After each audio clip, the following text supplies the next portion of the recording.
Mae'r fideo stori mi rhan o ein ymgyrch pwyllo cyfrannu.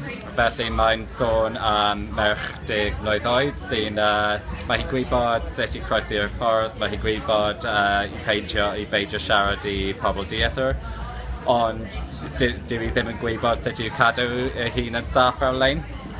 A mae'r fideo i'r trydydd fideo ni yn y cyfres fel rhan o'r ymgyrch pwyllo cyfrannu. Mae llawer o rieni yn ofni siarad amdano'r we gyda'i blant.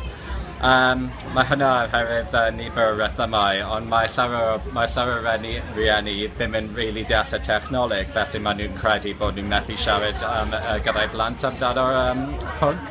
Ond beth ni'n ceisio dweud i rieni trwy'r ymgyrch hyn yw bod dim rhaid i ti fod yn expert mewn y byd ar-lein.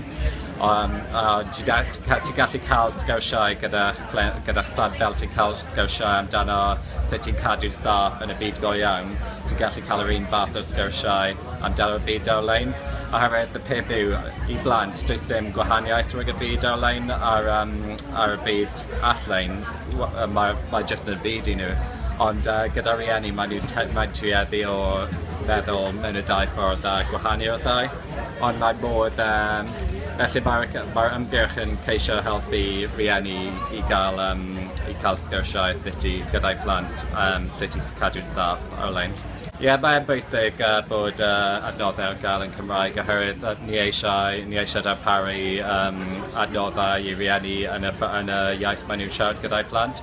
A os ni'n ceisio annog sgwrsiau rhwng plant a'i rieni sy'n siarad Cymraeg, mae'n bwysig bod ni'n cael adnoddau i gefnogi hyn. Mae'r holl adnoddau o ran o'r ymgyrch ar gael ar y gwefan ni. A hefyd heddiw ni'n neud workshop gyda rieni i sut i gadw staff ar-lein.